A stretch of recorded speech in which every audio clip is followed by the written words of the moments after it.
Hello from how you all doing? Welcome back to the MONG'ARE official. So apart from just creating any content, some of the time you have to focus on the underlying issues that that are trending in the country, and some of them is all about the safety of our nation, our kids, our brothers and sisters, and everybody around us in general.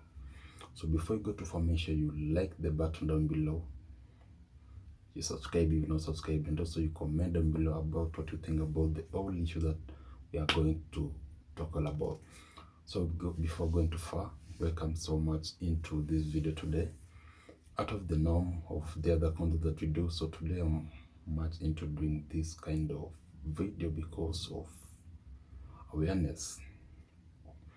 Basically, if there's the famous news that has been going on about the Endarasha Hillside Academy tragedy that happened the other day, is something that kids were, or found themselves in a hard spot, and some of them were not able to make it out of the whole tragedy, and some were found dead, some were with some critical condition and were rushed to hospitals, and some were able to escape. So generally, the essence of this video is talk generally about the primary school life and the responsibility of a parent as a whole. So for me, I schooled at the slopes of Kebunuru Hills in Kisii, that's in Nyamira County. I am the Kebunuru Hills, slopes of the Kebunuru Hills is where I schooled in a certain boarding school. It's a famous school, but I won't mention the name. It was that kind of a school that was well known for its, yes, as I was saying, it was a big school that was much known in the county about its academic excellence. But you just can't, praise somebody out of what you can see physically, but you don't know what it entails and what the kid faces. So basically in the school it was much focused into the academic excellence, which is so good. But there's some underlying condition that the kids, and which I was among them. I left the school about 10 years ago when I was in primary school. I don't know if that's a long time ago, but back then is when I finished school. And I remember there's a time drought would just hit the area, and since the taps in the school would just run dry for an untold period of time. And when the taps run dry, you remember you have to shower as a school, and it was a boarding school that was from class 4 to class 8. So if taps have to run dry, or rather if the taps have run dry, remember you have to take a shower, wash your clothes, food has to be made in the kitchen by the school cooks, and you have to drink water. So the option that was there is that we were to carry buckets, given that we had, so that we go to the village center, whereby the villagers will just fetch the water. We fetch the water, we carry over the head, some of them in whichever way that you could. Then we take it to the school kitchen, whereby we'll just pour them into some troughs, some big, sufurias and stuff. But not the bad side of it is that some of the time it will be so bad. I was saying that sometimes it would be so bad that near the boys' dormitories compound, there was like a stream that was running from down the compound, or the fence, I mean, to the exit of the other side of the fence. And this stream, remember, uphill, it's the school is situated along the slopes of a hill. Upstream there was a hospital, which is I won't mention the hospital, but the hospital had a maternity, or under which, under the circumstances that hospital was built, the childbearing mothers that had to stay back in hospital for some medical attention, they would basically just wash their baby clothes with their messed babies clothes in the river. So in short, what I'm trying to say is the dirty, they would just wash their clothes in the river, and of course the water would run downstream.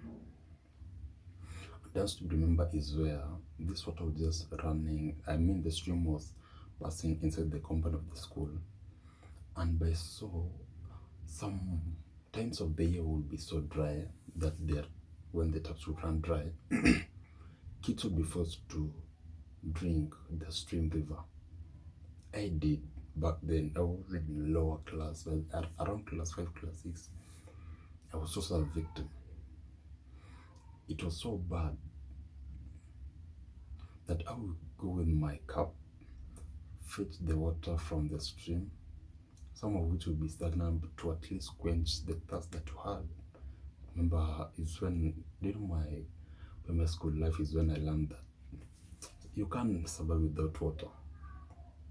Remember, it's a boarding school, so you can't just get out of the school to go and look for water anywhere else. So the same water that would be used to wash dirty clothes upstream is the one that we would drink downstream. Remember, I had a very severe amoeba infection.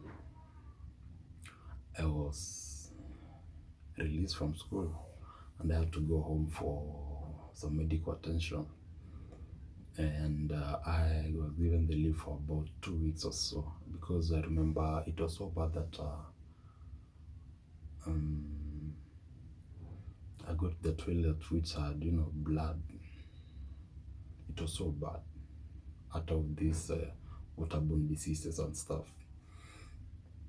Another thing is, during visitation days, in primary school we have visiting days whereby maybe it's a parents' day. Parents will come to school to check how the kids are going, how the student affairs are going in school, and to at least get to know how their kids are, life is taking them in school. So in this particular school, behind the classes, the school will put the school security team, and the reason was to prevent the parents from accessing the dormitories whereby their children were staying. So it would be so bad that some parents would love to see the situation or the condition under which their kids are staying, so that they can be at least satisfied. That's the little thing that you can do for a parent that has given you a kid to take care of, to just have the satisfaction that the kid is under great care. But you are surprised, the parents will be denied access to the dormitories. And this happened up to the time when I finished my class 8. That's in the year 2014. Yeah, I'm not that old, up to the year 2014.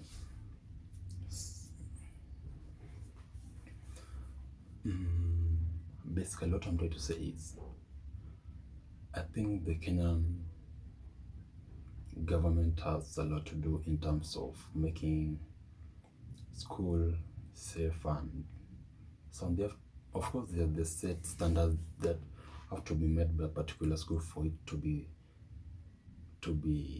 given the warrant to operate as a school, and to be made sure to be very in a stable condition to admit kids, and to be able to take care of kids.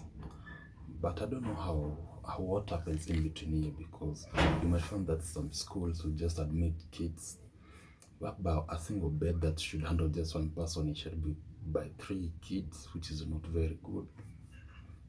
So basically what I'm trying to say is, the most little thing that you can give a parent when he or she has given you the kid to teach them and to protect them at their school, is just at least giving assurance by letting them access the place where the kids are learning, either the classroom that is, and the dormitories, because that's just the little thing that you can just do out of that.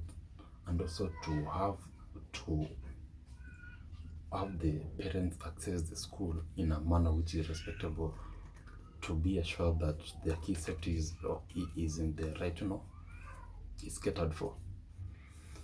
And a lot is to be done to have that to be ensured. And I am a PHO by profession, so I understand the required measure that should be put in place and that should be implemented to make sure that key safety is top-notch in all schools all over Kenya.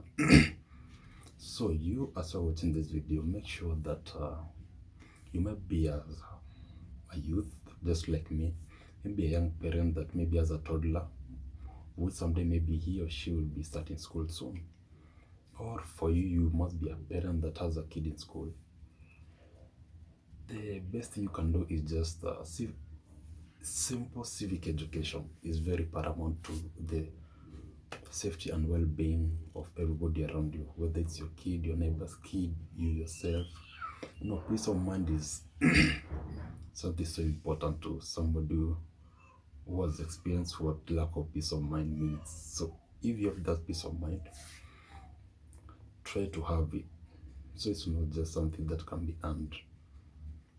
So simple civic education, just make sure your neighbor understands the importance of safety and simple living measures within ourselves. And when you take your kid to school, at least ensure that your kid safety is ensured, and also seek and make sure you have the access to get to see where your child is going to stay, because some things can do happen and you never find answers. The only thing that the government can tell you is the responsible body or organization is doing their research, or other, how is it called, the investigations, and in due course you'll find your answers. And investigation may take years, my friend, and that won't keep you in peace for the period that the investigation will be taking place. So you have a task, you as a parent, as a brother, as a sister, as a grandmother, anybody you are in the society, just make sure you do what you're required to do. Just ensure that wherever you are, everything is safe for everybody else, and civic education is everybody's job. Don't just wait for public health officer to do the routine, how do you call it, the routine examination and checkup. But it's in case you just sense that something is not going okay, just report to the responsible authorities. And prevention is better than cure. And that's it for today, man.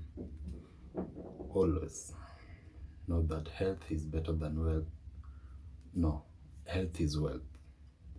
Wealth is important, so health is wealth, man. I remember prevention is better than cure. So thank you, man. Let's catch up next time, and make sure to subscribe, like, comment down below if you're not done so. So yeah, let's meet up in the next video tomorrow. And yeah, man, I had to release that out of my chest, and